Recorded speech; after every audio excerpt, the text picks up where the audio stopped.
बचपन, 55 और 95 हर उम्र के लिए यकसा मुफीद। मफाद आम्मा का आलम बरदार। जरूर सब्सक्राइब करें, लाइक करें, शेयर करें और बेल आइकन प्रेस करना न भूलें। Rabbani the scholar YouTube channel. एजाज का जो सिलसिला है वो यहाँ पर हम इसे रोकते हैं और इंशाअल्लाह मजीद जो एजाज याफ्तागान रहेंगे आइंदा की नशिस्तों में हम उन्हें भी याद करते रहेंगे। बहरहाल आइए अगले कलाकार के हैसियत से मैं मजीद आजाद साहब को आवाज देता हूँ कि दाइश पर तशरीफ लाएं और अपनी तकलीफ पेश करें। मजीद आजाद।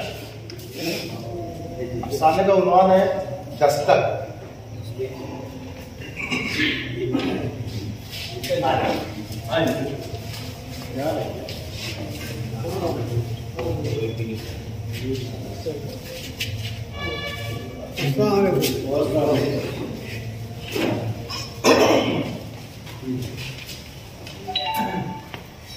अफसाने का उन्वान है दस्तक। वो अपनी छोटी सी दुनिया में खुश था। अजीब सी चीज़ है ये जिंदगी भी। कोई बदनसीब जीने की आरज़ू में मर जाता है और कोई बेचारा मरने की चाह में। वो भी तो ऐसा ही बदनसीब था। वो जिस कदर जिंदगी को समेटने की कोशिश करता, जिंदगी उसकी मुट्ठी से इतनी ही तेजी से फिसलती जाती। जिंदगी की उलझी दौड़ सुलझाने के लिए वो लाजतन करता। उसकी फिक्र, उसकी बेचैनी यासीत की दहलीज पर पे दम तोड़ देती। एक नहीं कई बार उसके दिल में ख्याल आया अपनी जिंदगी को बेरहम मौजों के हवाले कर दे या फिर खुद अपने हाथों में अपनी मौत का सामान कर ले। ऐसा करना उसके लिए बहुत ही आसान था, लेकिन उसे अपनी दुख भरी जिंदगी से इतनी नफरत भी नहीं थी जितनी मोहब्बत अपनी बच्ची मुन्नी और चुटकी से करता। वो अक्सर सोचता था ये कैसी जिंदगी है, क्योंकि उनकी जिंदगी का मुकम्मल दारो मदार लोगों की मौत पर था। शहर खामोशा जहाँ तन्हाई है, खौफ है, वहशत है, तारीकी है, इसी शहर खामोशा की दीवार से मुंसलिक एक खस्ता हाल झोपड़ा। इस छोटे से बेरौनक झोपड़े में 3 जिंदगियां लोगों की मौत की राह देखती है। करीम खान की तरह उसका झोपड़ा भी झुक सा गया है। शहर खामोशा की दीवार के सहारे खड़ा है, वरना तेज हवा की जद में आकर कब का गिर गया होता। करीम खान, जिसे लोग करीमों के नाम से जानते हैं, वो बेचारा गुज़िश्ता 15 या 16 साल से कब्र खोदने का काम अंजाम दे रहा है। बाबा, ओ बाबा, पूरे 10 रोज हो गए, अब तक कोई मैयत नहीं है। बाबा बोलो ना, 8-10 मैयत एक साथ कब आएगा? जब फसाद होगा। बाबा फसाद कब होगा? ऐसा नहीं कहते बेटा। बाबा, ओ बाबा, क्या है बेटा? बाबा, अगर कुछ रोज ऐसे ही गुजर गए और कोई मैयत नहीं आई तो फिर क्या होगा? कहीं भूख से हम लोग ही नहीं बेटा, ऐसा नहीं कहते। वो बहुत रहीम है। करीम खान ने शक्कत से अपनी मासूम बच्ची के सर पर हाथ फेरा और फिर उदास नजरों से दरवाजे की तरफ देखने लगा। करीम खान बड़े शहरों के बारे में सोचने लगा, जहां इंसान बेमौत मर जाता है या फिर मार दिया जाता है। लेकिन वो बड़े शहरों तक जाएगा कैसे? ये जो खस्ता हाल झोपड़ा है, उसकी बेरोजगारी और गुर्बत पर तरस खाकर टेररिस्ट हजरात ने दीवार से लगकर एक झोपड़ा बना दिया। बाबा, ओ बाबा, देखो कोई आया है। क्या बात है भाई, मैयत की खबर लायो? करीम खान ने नरमी से पूछा। आने वाला शख्स इंतहाई खास था, सर पर रुमाल बांधे हुए था। गुरगुन कहाँ है? हाँ हाँ बोलो, क्या बात है? मैं ही हूँ गुरगुन। करीम खान ने नरमी से कहा। माँ गुजर गई है। आने वाले शख्स ने निभाई हुई आवाज से कहा। मेरे वालिद की कब्र मशरकी हिस्से में है, मैं चाहता हूँ कि माँ की कब्र भी उसी सिमत को खोदी जाए। करीम खान ने हाँ में मन भर कर सर हिलाया और दिल ही दिल में सोचने लगा, अल्लाह बड़ा रहीम है, मेरे बच्ची की आवाज़ सुन ली। अब मेरे और मेरे बच्चों के लिए 2 वक्त की रोटी का इंतजाम हो जाएगा। तुम्हारी मेहनताना के साथ ही बच्चों के लिए कुछ सामान भी है। आने वाले शख्स ने करीम खान के हाथों में 1000 रुपये देते हुए कहा। माँ ने यह वसीयत की थी कि उनकी मौत के साथ गुरगुन को 40 रोज की खुराक भी दी जाए। माँ की यह आखिरी ख्वाहिश थी और माँ अक्सर कहती थी, ऐसा करने से मरने वालों की मगफिरत हो जाती है। करीम खान कब्र खोदते हुए सोच रहा था इंसान कितना खुदगर्ज है। इस बस्ती का, इस गांव का हर फर्द जानता है मेरा और मेरे बच्चों का जिंदगी का गुजर बसर लोगों की मौत पर है होता है। फिर भी कभी कोई शख्स अपने की मौत से कब्ल मेरे झोपड़ी की तरफ रुख नहीं करता। इंसान को जीते जी अपनी आखिरत की फिक्र नहीं होती, लेकिन मौत के वक्त गोरकुन और मग़फ़िरत की फिक्र हो जाती है। दिन तो बहरहाल गुजर ही जाता है, सुख में गुजरे या दुख में। मेरा तो यकीन है मेरा रब मेरे हिस्से का रिज़्क़ मुझे ज़रूर अता करेगा। किसी की मौत हो या ना हो, अब कुछ दिन ही तो सुकून से गुजर ही जाएंगे। करीम खान ने अपना 15 सालों में बहुत सी कब्रें खोदी, छोटी बड़ी, अमीर की, गरीब की, लेकिन उसकी आंखों में आंसू नहीं आए, बल्कि वो तो लोगों की मौत का हर वक्त मुंतज़िर रहा। उसकी आंखों में आंसू इस वक्त आए जब हफ्तों गुजर जाते और मैयत की खबर नहीं आती। करीम खान के आंसू इतने सस्ते भी नहीं थे। वो बावजू होकर अपने रब के सामने रोता गिड़गिड़ाता, और जब रोता तो रोते ही चला जाता। कब्र खोदते खोदते मौत का खौफ उसकी आंखों में उतर आया था। वो गरीब था लेकिन दीनदार था। मौत का दर्द उसे पहली बार इस वक्त हुआ जब उसकी अपनी बीवी बानो गुजर गई। मुन्नी और छुट्टी की मौत का एहसास पहले बार हुआ। दोनों बच्चियां अपनी माँ से लपट कर खूब रोई। उनका अपना तो कोई नहीं था। कब्रिस्तान के जिम्मेदारों ने दफन का इंतजाम कर दिया, साथ ही साथ कुछ रकम और 2 वक्तों की रोटी का नज्म उनकी अपने इंतजाम कर दिया। साथ ही साथ कुछ रकम और 2 वक्तों की रोटी का नज्म उनकी अपनी जिंदगी इंतहाई मुश्किल से गुजर रही थी। करीम खान को अपनी फिक्र नहीं थी, उसे तो हर वक्त अपनी बच्चियों की फिक्र सताती थी।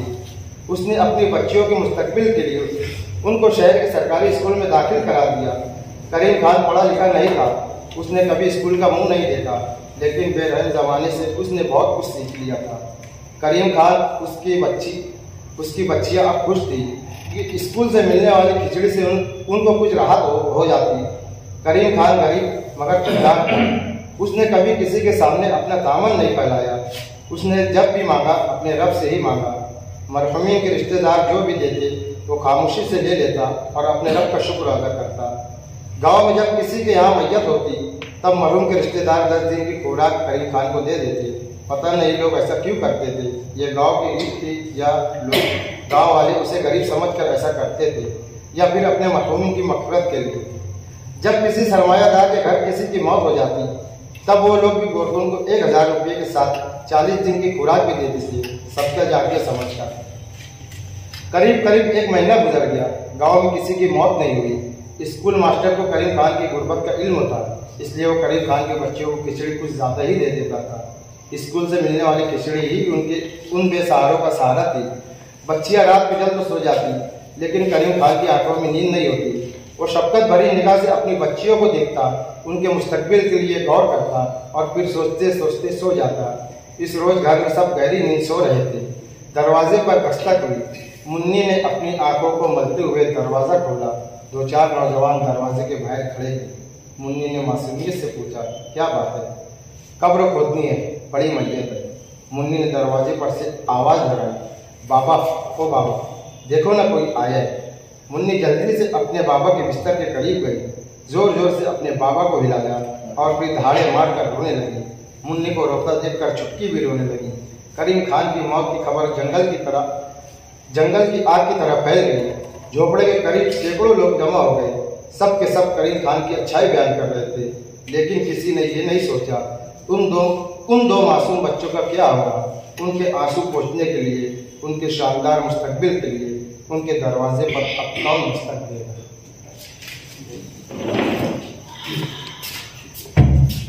दस्तक नुआन से अपना अफसाना पेश कर रहे थे मजीद आज़ाद साहब। इस पर जो साहबान में तबसरा करना चाहें।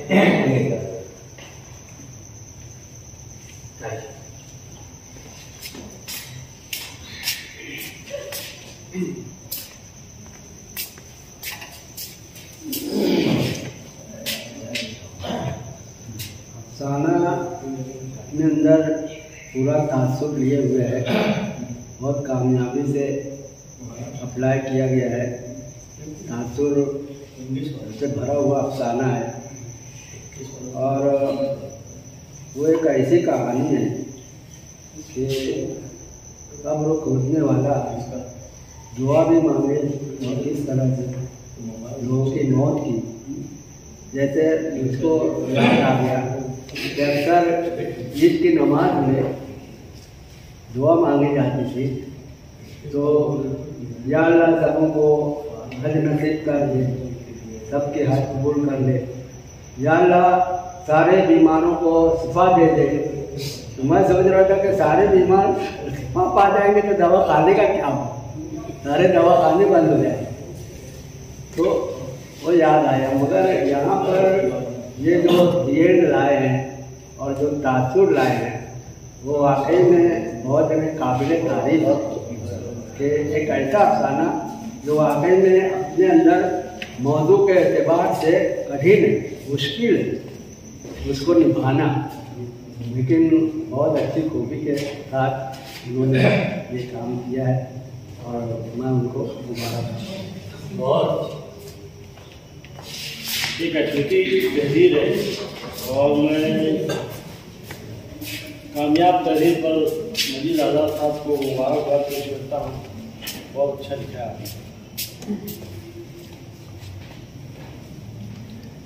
इसका बयानिया अच्छा लगा, लेकिन इसमें तवारत बहुत ज़्यादा महसूस हुई। इसमें बहुत सारी चीज़ ऐसी है जिसको कम किया जा सकता, बीच में बहुत ज़्यादा एक ही बात को बार बार बयान किया गया। इसलिए आखिरी में जो तासुर देना है मुझे, उसको देने के लिए बार बार एक ही बात को दिमाग में रखा गया, वही बात को बार बार बोलोगे। अगर इसको कम कर लिया जाए तो इसमें और भी अच्छा सकता है।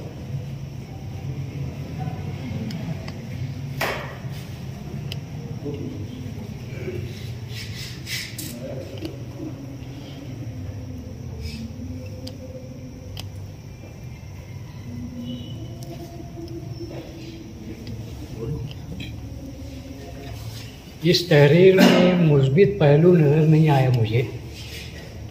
ये कलमकार कोई अफसाना या कहानी तहरीर करता है तो समाज को, मुआशरे को कोई पैगाम देना चाहता है।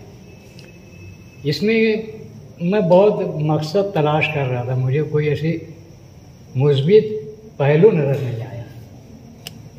मंजरनामा बहुत अच्छा आज़ाद साहब ने पेश किया है। एक अच्छी तहरीर बोली जा सकती है, ज़बान व बयान और तसलसल बेहतर है, लेकिन कहानी अफसाने में ना एक मकसद हो तो इसके लिए कलमकार को कोशिश करनी चाहिए। अच्छा,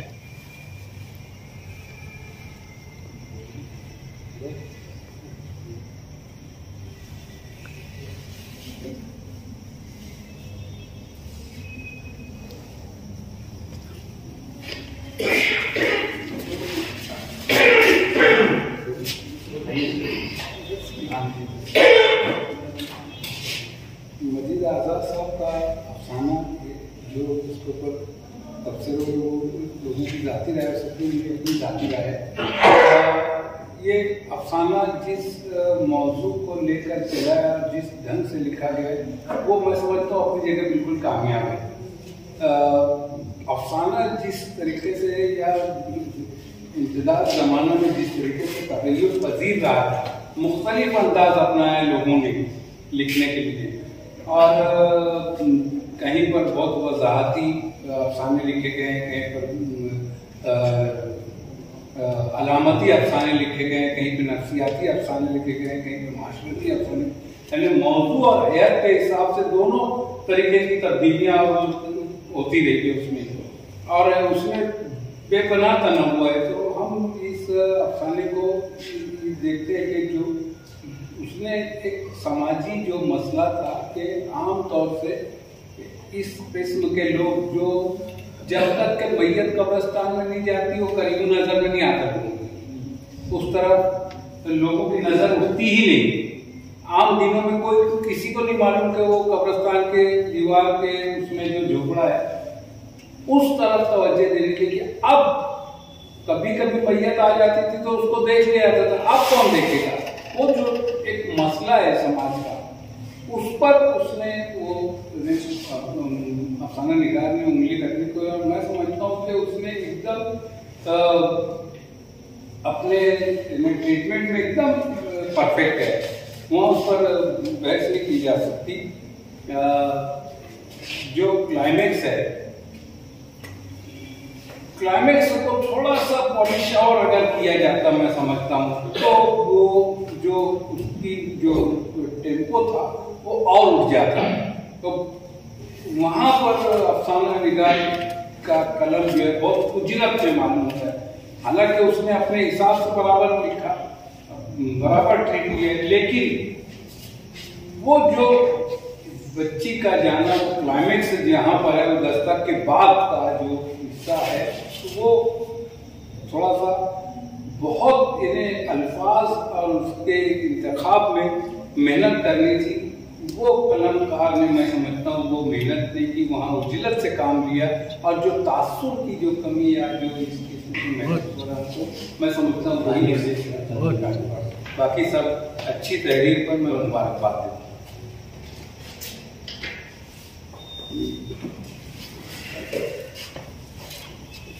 बहरहाल मैं अपनी जानिब से भी मजीद आज़ाद साहब को मुबारकबाद पेश करता हूँ।